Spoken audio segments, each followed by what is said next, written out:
Welcome to PLZ Soccer's YouTube channel, where we're looking ahead to this weekend's fixtures in the SPFL. Guys, we've got 2 games tonight, 2 games on Saturday and 2 games on Sunday. You a fan of Friday night football, Tam? Yeah, I think it's something different. I think obviously the American owners are the ones that are going to try and bring that in. As long as Aberdeen get a good attendance tonight, which I'm sure they will. Hibs have sold, I think, nearly 2,000 tickets, so I think it's something different. Maybe no great for the Hibs fans to go up there on a Friday night away from home, but listen, I'm all for trying something different in Scottish football. Well, Jim Goodwin has said roughly that it's going to be a battle for third between themselves, Hibs and Hearts. Do you think anybody else will be up there? No, I don't. I think he's got it right, but again, he has to win his home games. He won the last one, reasonable performance away from home, but Hibs played well last week, so I think it'll be a really interesting game to see which way this one goes. A bit of controversy surrounding this game as well, with the whole Ryan Porteous cheating thing. He'll be able to handle the heat, won't he, Tam? Yeah, I think he will. I think the Aberdeen fans are going to give him abuse, but I think he's used to that now in Scottish football. Obviously, I think Jim Goodwin get banned for that. I think he regrets saying that. So, listen, I thought it was a bit of a storm in a teacup, and it was only because of Jim's comments that it blew up. So, listen, I'm sure Ryan will go up there and have a good game. Well, Aberdeen have been playing roughly with both Duke and Miofsky up front. How much of a threat is that to the Hibs defence? I think it is. I think any time anybody's had a go at the Hibs defence, they've been a wee bit vulnerable, and certainly these two are oozing the confidence, obviously scoring goals and setting up each other. So, yeah, they'll be a couple to keep your eye on, and I'm sure Hibs will be talking about them. What have you went for? I went for Aberdeen to win 2-1. Right. Don't know why. You sneaky feeling? First time I've ever bet against Hibs, by the way. Too much sangria over in Madrid. I'm going to go for 1. I think Hibs can get a draw, but Hibs have got a dreadful record up there. I think 1 in 10 years at Pittodrie, which I think was last season. I think I was up there, so I think Hibs can get a draw. Right, okay. Also tonight we've got Kilmarnock and Livingston. What is it about Livingston, Ruffy, that teams seem to struggle? Because they're a hard-working team. They all work for each other. There's no big individuals. They all graft away, and they're the one team you don't want to score first. Because once they score first, they are very, very difficult to break down. Kilmarnock home advantage. They've got a couple of points here and there, so they'll be looking at this fixture saying this is the one we need to win. Tam, 4 wins out of 5 home games for Kilmarnock. How much of an advantage is that? I think it is a big advantage, unless you're playing Livingston. You're also playing a similar park. But I think that'll be hard fought tonight, that game. I don't think there'll be many goals in that. I was going to say, can we expect a bit of a battle, because David Martindale says nobody's going for the draw. Both of them will be fighting for 3 points. Yeah, I think both of them will go for 3 points, but I think it might end up a draw. I think I went for 1 each, but I wouldn't be surprised if it was 0-0. Right, okay, moving on to Saturday, we've got Celtic go first this time. Celtic against Dundee United. Could go 7 points clear. Tam, is it going to be as easy as what a lot of people might think for Celtic? Yes, I think it will be. I think that Dundee United are in disarray at the minute. I think that they need to try and pick up points. They're like relegation favourites for me at this moment in time. Celtic, I thought they played really well in Madrid. A lot of people have seen about the result, but you're playing the European champions. They had a go. They had 6 or 7 attempts at goal on target, missed a penalty. So they took it to the best team in the world, really. And coming back home, I think they'll make changes, and I think I went for 5-0. But I wouldn't be surprised if that's a really high score for Celtic that game. Yep, Ruffy, you were there. You saw Celtic against Real Madrid. They stuck to their usual football. They were very attacking.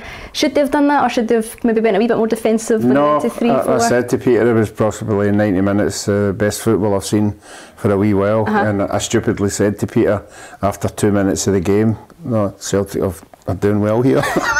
You're the jinx. They hemmed them out. Honestly, Real Madrid couldn't get out their own box for 2 minutes, and then obviously the penalties came. I think they've got too much firepower, and seeing them close up, they've got excellent players as well. Dundee United are on free fall. I don't know where. They're going to change it. They've lost a lot of experienced players, and they're losing goals for fun. I haven't been as bad as what Tam's going. I think they'll go there and shut up. I think they'll try and limit it to as little as possible. I think I went for 2-0. Well, Tony Watt's back this week, Tam, after his VAR red card. Liam Fox says, from a different angle, John Beaton might have got it wrong. What did you think about that? I didn't think it was a red card, but I can understand why the referee gave it a red card. I think when you look back, he's went in high, and it's kind of reckless, but I think in the last minute he's pulled out it. You can see him, can't you? He's pulled out it. I don't think it was dangerous. I don't think it maybe clipped his sock, but I wasn't surprised to get turned around, but that's not a great start for VAR. You know, if that goes to VAR and there's referees, you know, you know, and they're in a studio and they say that as a red card, and then the compliance officer overturns it. It's not a good start for VAR here in this country, but he's available, but I don't think it'll make any difference. No, right, okay. In the next game on Saturday, we've got Ross County and St Mirren. Ruffy, Ross County haven't won a game at home in 6 matches. St Mirren haven't scored in 3 away games. What can we expect from that? Yeah, I think Ross County need to win this one. You know, I've been talking them up and they've not been getting results. You know, they have been battling away, they usually do. Sometimes they battle away and they get a draw, but a draw's no good to them anymore. They need to win the game. And you're right in what you're saying about St Mirren. Great at home, take on anybody at home, away from home not so good. So I think I went for Ross County to win that one. Tam, it is a must win, isn't it? Because they've got Celtic and Hibs before the World Cup.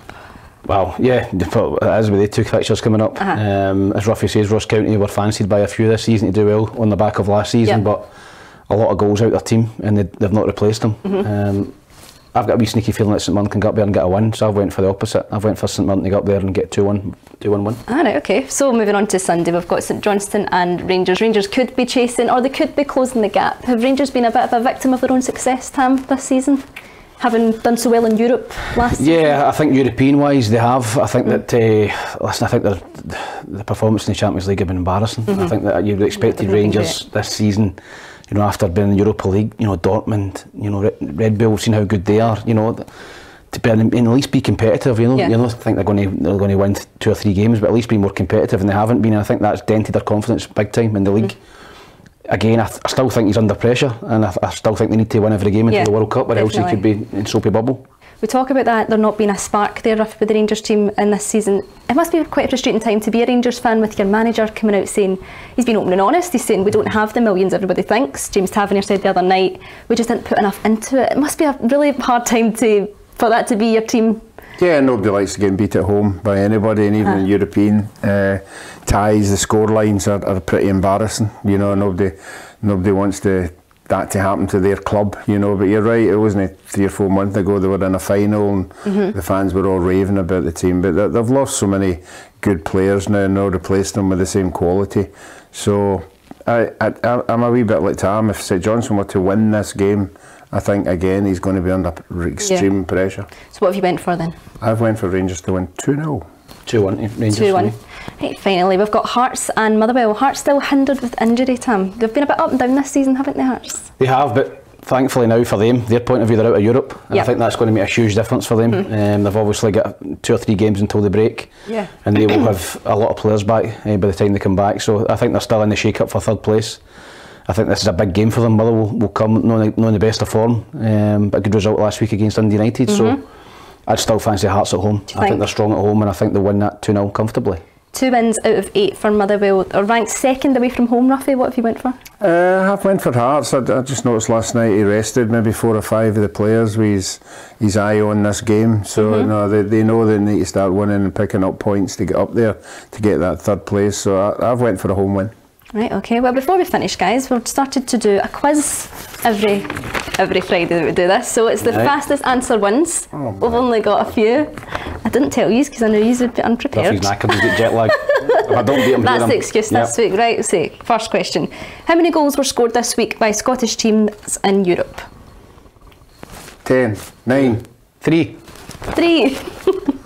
Oh, I thought against. I thought he was against. Right, second question then. How many goals were scored in the Premiership last weekend? 14. Closest answer to 1 if you don't get it. 17. 16. 2 nothing to Tam. Okay, who has been named the Premiership Player of the Month for October?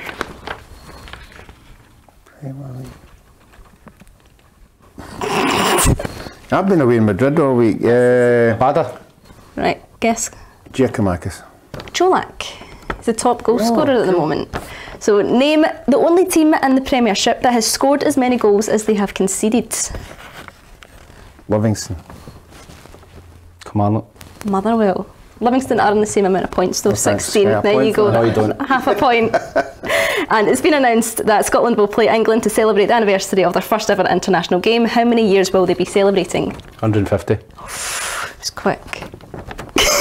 I read that. I did, I seen it yesterday. Well, you were probably When is it? Half-cut in Madrid. It's not next year. Might get a shout for it. There you go, aye. Right, last question. Which Scottish pundit has set to appear on the quiz show The Wheel next week?